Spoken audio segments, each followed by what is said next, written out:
Tranquilo com vocês? Então, professor Marcos com mais uma aula de Biologia 2. Nesta aula, pessoal, iremos trabalhar a segunda parte de parasitologia. Lembra que na primeira parte nós trabalhamos doença de Chagas e malária. Aquela aula, durante a edição, foram perdidas algumas partes, pessoal. Então, nesta aula, eu mostrarei as partes perdidas. Iremos trabalhar nesta aula os conceitos básicos em parasitologia e leishmaniose visceral, que também é uma protozoose cobrada no Enem. Beleza? Então, para se entender parasitologia, faz-se necessário compreender alguns conceitos, como agente etiológico, o vetor e profilaxia.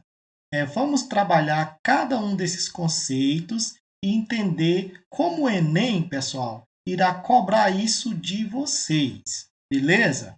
O que é o agente etiológico? O agente etiológico é aquele indivíduo que causa a doença, como, por exemplo, o vírus. Coronavírus causa a doença COVID-2019. O protozoário Trypanosoma cruzi causa a doença de Chagas. Então, pessoal, o agente etiológico é aquele indivíduo que causa a doença, beleza? Eu estou repetindo isso, pessoal, porque muitos alunos confundem agente etiológico e vetor. Eu já vi alunos perderem questões por não saber diferenciar o agente etiológico e o vetor. O que é o vetor? O vetor é o indivíduo que transmite a doença. É aquele indivíduo que carrega o causador da doença. Por exemplo, o barbeiro, o bicudozinho lá, ele é o vetor da doença de Chagas. Significa, pessoal, que ele só transporta o causador. Então, preste atenção para não confundir. Vetor é o indivíduo que carrega, é o transmissor da doença, e o agente etiológico é o indivíduo que causa a doença. E profilaxia? O que é profilaxia? A profilaxia, pessoal, é um conjunto de medidas para se prevenir uma determinada doença. Existem várias formas de profilaxia. Quarentena, por exemplo, o que estamos passando hoje. Essa quarentena para evitar a proliferação, a disseminação do coronavírus. Existem as vacinas, que são também profilaxia contra muitas doenças. Higiene pessoal e coletiva. E PEP, que é a profilaxia pós-exposição. No caso, pessoas que entram em contato com o vírus HIV. Estão entendendo, pessoal? Profilaxia é um conjunto de medidas para se evitar a contaminação ou a disseminação de uma determinada doença. E o Enem vai cobrar de você. O que o Enem, em relação à parasitologia, em relação às doenças, o que o Enem cobra, pessoal? O Enem cobra profilaxia, agente etiológico e vetor, as formas de contágio, porém, sintomas, não é comum o Enem cobrar sintomas de doença, pessoal. Então, ao estudar doenças para o Enem, presta atenção nesses termos: profilaxia, agente etiológico e o vetor, e as formas de contágio. E quais as doenças? Lembra que nós estamos falando nesta aula só de protozooses. O Enem cobra muitas doenças, mas hoje nós estamos restritos apenas às protozooses, que são doenças causadas por protozoários. O Enem cobra bastante doença de Chagas, nós estudamos na aula anterior, malária e leishmaniose. Existem três tipos básicos de leishmaniose.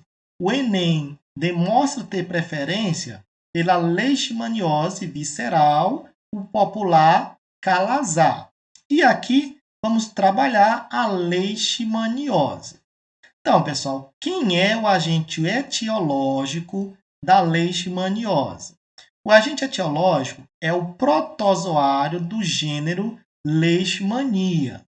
E existe a diferença. Por exemplo, o calazar, a leishmaniose visceral, é causada pela leishmaniose chagas. Já a leishmaniose tegumentar é causada pelo protozoário Leishmania brasiliensis. Presta atenção nesses nomes, pessoal, que podem aparecer em questões. Quem é o vetor da leishmaniose? Quem é o indivíduo que carrega quem é o indivíduo que carrega o causador?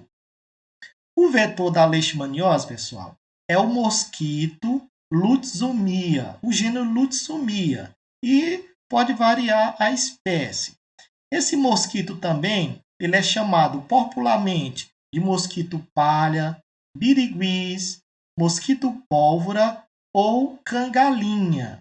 Esses nomes, pessoal, engraçados, é porque esse mosquito é muito minúsculo. Então ele foi sendo apelidado por essas palavras.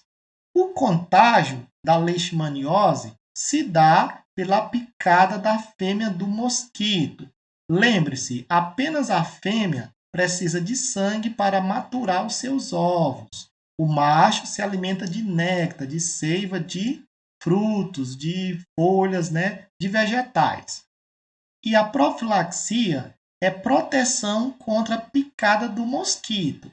Aqui envolve várias estratégias: uso de repelente, uso de telas em janelas, porta para evitar a chegada desse mosquito até a residência das pessoas. E aqui vamos compreender qual é a diferença entre os três tipos básicos de leishmaniose. A primeira é a leishmaniose cutânea ou a leishmaniose tegumentar.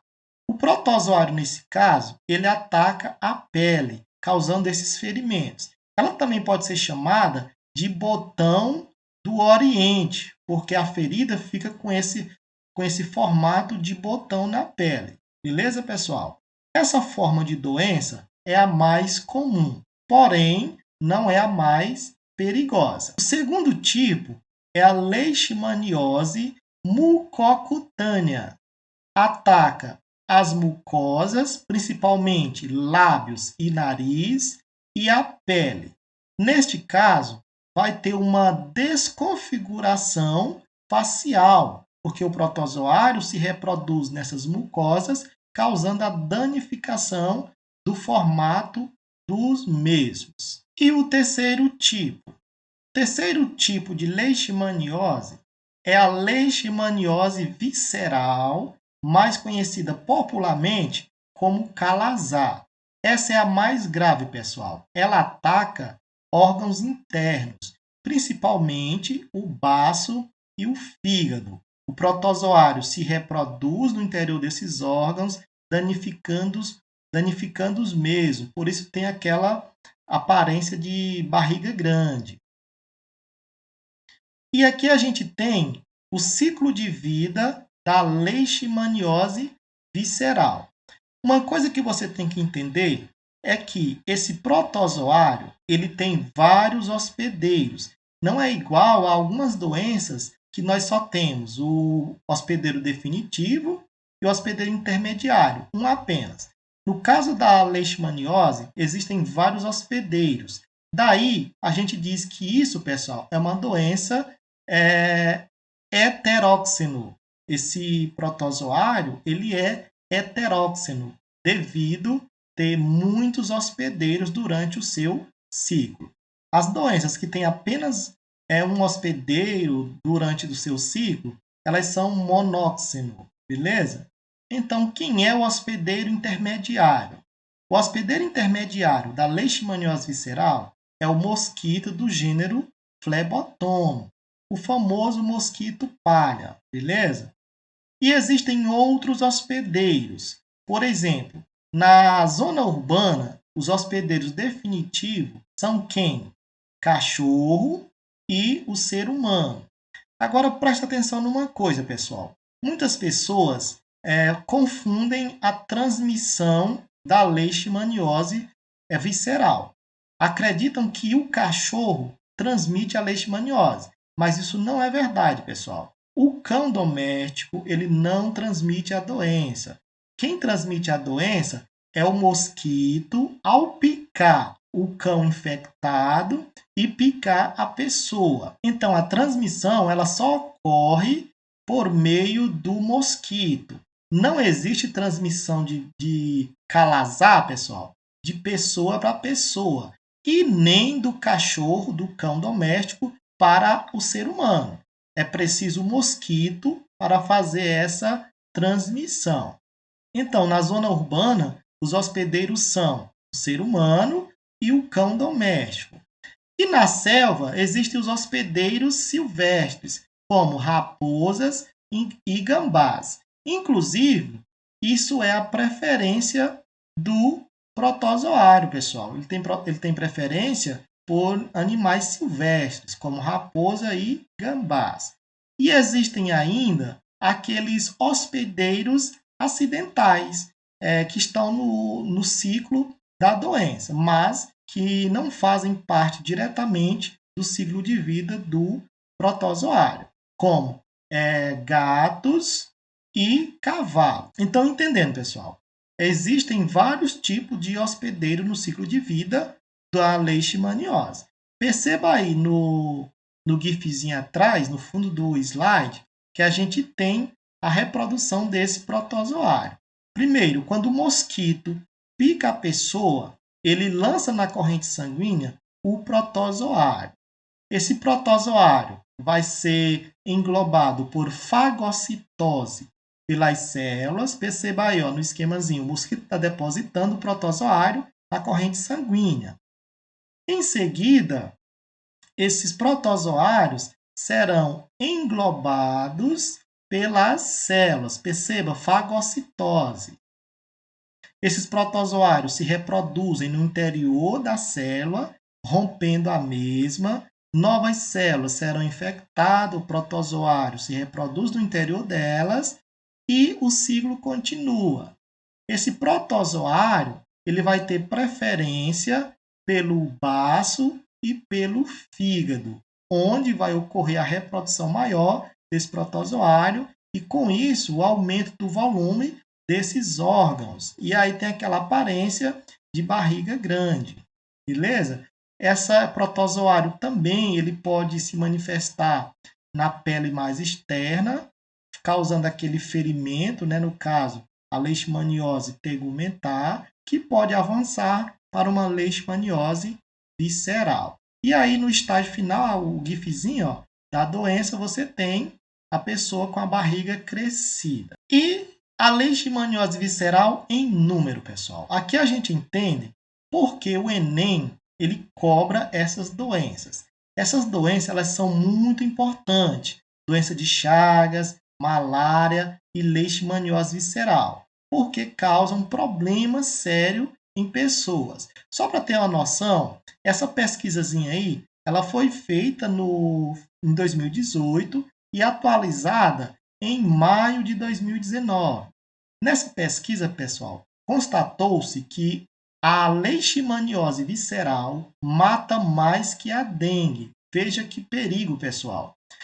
Mais de 51 casos em humanos de 2003 a 2018 e 1,7 casos por 100 habitantes. A letalidade é de 7,2. Essa pesquisazinha ela foi feita em vários estados do Nordeste do Brasil. E outras protozooses que o Enem pode cobrar de vocês, pessoal.